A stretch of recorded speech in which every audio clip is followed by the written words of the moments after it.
Hi, my name is Jessie Swigger, and I'm an Associate Professor and Director of Public History at Western Carolina University.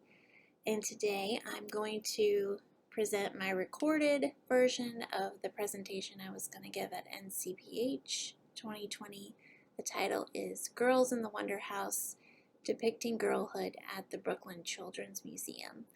And we'll be talking roughly about the time period from 1899 when it opened through 1940. This presentation is part of my book project, which is a history of the first 4 children's museums in the United States. And in that book I cover 1899 to about 1945 and look at Brooklyn, Boston, Detroit, and Indianapolis. Children's museums are fascinating to me because they're the first to name their audience rather than a collection in the title. And in their first iterations, they took this charge seriously, defying many museum conventions such as writing simple labels, considering physicality when constructing exhibits, and allowing visitors to handle objects. Their focus also offers a great opportunity to think about how girls were depicted in a museum that was ostensibly about them.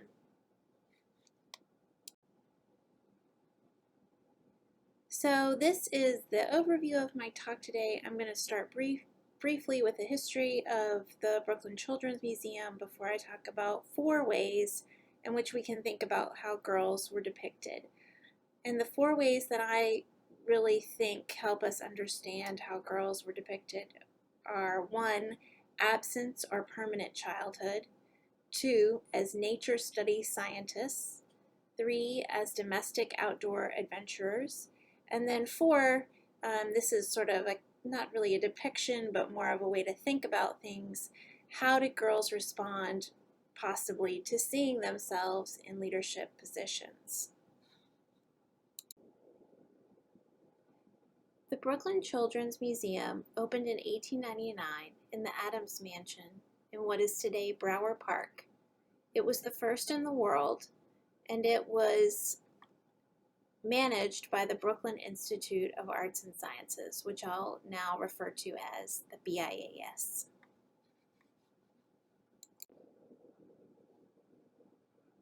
Here you can see the BIAS in 1899 and a map to the Adams Mansion.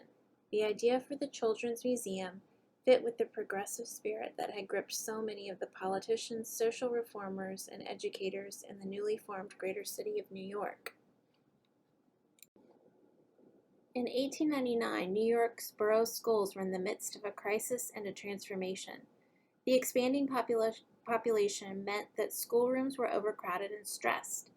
This heightened the by then long history of anxieties surrounding urban life. What would be lost if children were not exposed to the natural world? As Sally Gregory Kolstedt shows in her book, Teaching Children Science, at the same time, educators were calling for new approaches to teaching that emphasized the child's individuality and involvement, abandoning memorization for hands-on learning. Many found the use of nature study, which taught science using local specimens and training and observation, an appealing solution. By 1903, it was an official part of New York's public school curriculum. The Children's Museum responded to all of these problems by creating a new educational space committed to the nature study approach.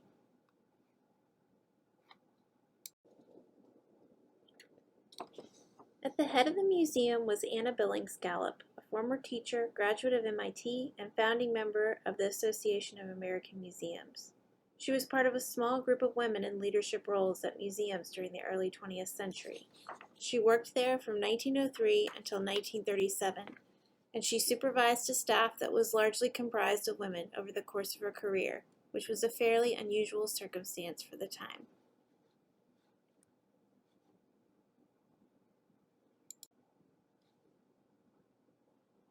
In just a few years, the museum expanded from 2 rooms to the entire Adams Mansion, and in 1928 a second mansion was purchased and opened as an annex to the main site. The collections focused on industry, botany, geology, meteorology, human anatomy, geography, and history, but the focus really was nature study. There was a lecture hall and a library. The museum was open each weekday from 9 to 5:30 and Sundays from 2 to 5:30. It was also free.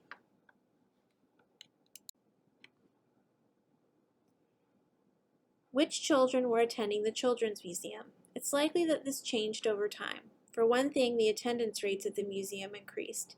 In 1899, a little over 25,000 children attended the museum. By 1940, over 250,000 attended. The museum was often celebrated during this period for its innovations, which included allowing children to touch and even take home some of the objects. The first children to visit were probably overwhelmingly white, middle, and upper middle class children. But in those 40 years, the museum expanded its outreach to public schools in the city, and the BIAS, which relied on city funds, engaged in numerous efforts to reach out to Brooklyn's increasingly diverse population. Many of these children were girls.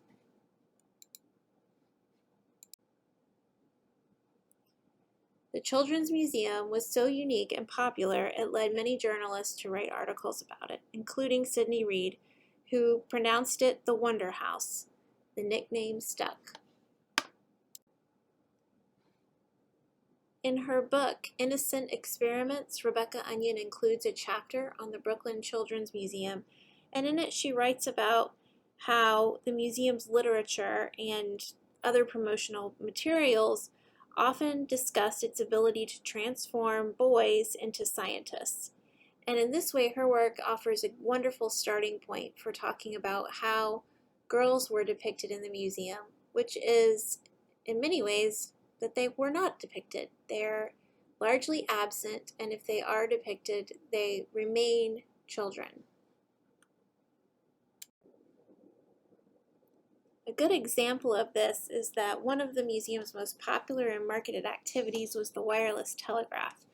In 1906, apparently by an express demand from the boys, the museum began to offer lectures on elementary physics, and soon they had set up a wireless telegraph station. For years, the museum reported on the large number of boys who trained on the telegraph before taking certification tests.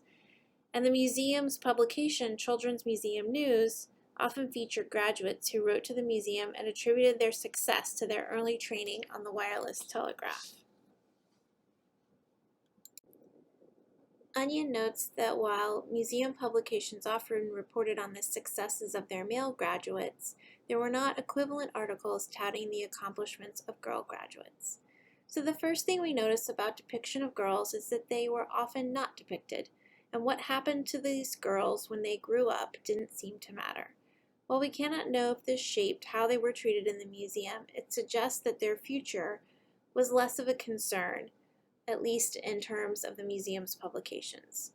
In these depictions, then, girls in the museum remain children. So I'm going to add to Onion's discussion by looking at some other examples of how girls were depicted. The first comes from the annual report. Each year, the Children's Museum reported on its activities along with the BIAS. The Children's Museum report included a piece from Gallup and from the museum librarian in a section called Report on the Children's Museum Library. In 1909, the librarian was Miriam Draper. She'd served as librarian for 25 years, and in her annual report, she listed the books that children in the museum found most interesting and the topics they requested more books about. In 1909 and 1910, that annual report, she wrote that there was a, quote, marked increase in the use of the library by boys and girls of high school age, unquote. The boys were requesting magazines and books related to wireless telegraphy, electricity, and mechanics. Girls, in contrast, were looking for information about Roman banquets, the obelisks and temples of Egypt, the growth of plants, and mythology. Girls were also wondering whether public school officials should have authority over physical matters and if co-education was beneficial. Draper also reported that grammar school boys were coming for aid in debating such topics as Japanese immigration and the Chinese Exclusion Act, and the advantages of living at the present time. Girls were also interested in debating and requested information on proposals such as observation is better than reading, and the Indians have been unjustly treated by this country. So in this report, on the one hand, girls are depicted in a way that reinforce some limiting stereotypes about girls. Boys were inherently more interested in the physical sciences and politics, and girls are more interested in the humanities. But if we look at the report through the lens of nature study, girls are presented as interested in science. In nature study, observation was valued over reading as a way to gain knowledge about the natural world.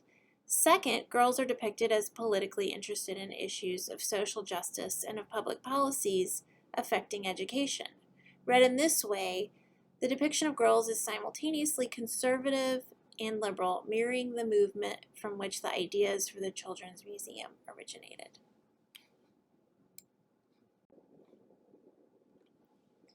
And this gets us to the third way in which girls were depicted, which is as domestic outdoor adventurers. So just as in the wireless station, the Children's Museum was willing to experiment with different approaches to museum work, including taking them on field trips. These clearly fit with the museum's nature study focus, and they fit with long-held ideas about the restorative effects of middle landscapes. As historian Susan A. Miller recently noted in her work on girls' organizations, parks and zoos returned young people to a quote, a landscape that could retain the laudable elements of civilized society while being infused with the restorative powers of nature, unquote. Out in the woods, girls could recapture their connection to domesticity and their patriotism. So staff often took the children on walks through Bedford Park and organized adventures even farther afield. Unlike the activities inside, the field trips were often organized specifically for girls.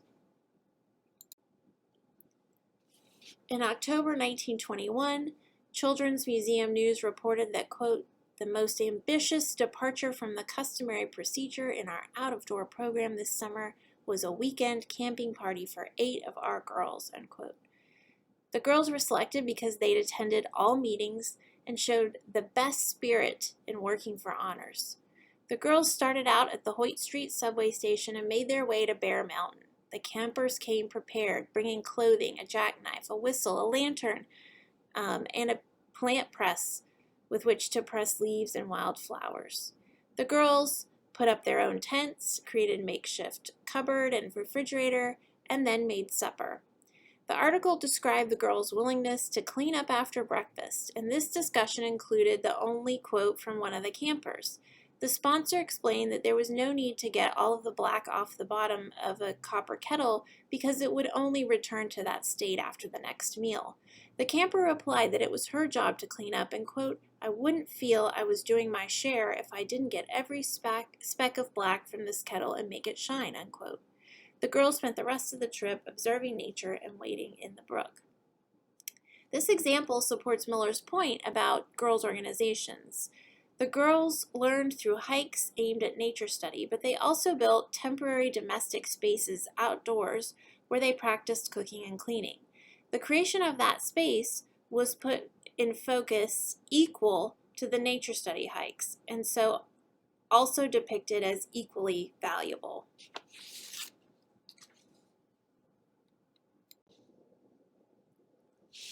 Finally, I want to talk about how the staff might have affected perceptions of girls in the museum. Anna Billings Gallup served as curator-in-chief, and most of the other staff were women as well.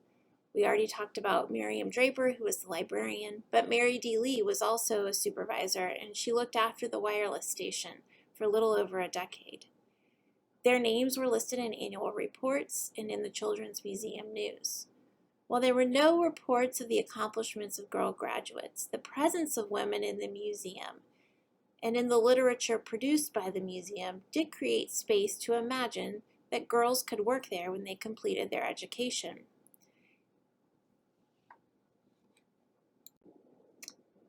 In the end, then, the depiction of girls in the Wonder House by women administrators was complex. These girls moved outside of the confines of traditional gender roles, according to the annual reports and Children's Museum News, but only slightly. In many ways, the depiction of girls reflected the actual position of women in the Children's Museum. They worked in a museum, which was unusual, but their museum was in the familiarly female sphere of the home, where their work was to care for and educate children. They were pushing the boundaries of traditional ideas about gender roles, but not breaking them down. I think it can be helpful to consider these histories when we think about ways of creating inclusive environments for girls in public history today. We can ask, how are we talking about girls in museums and at historic sites? Are we talking about them at all? Are they depicted as static, unchanging, or as an amorphous block rather than individuals? Are their futures expected and explored? And what are we communicating to girls through who we hire as frontline staff and administrators? Thank you so much for your time.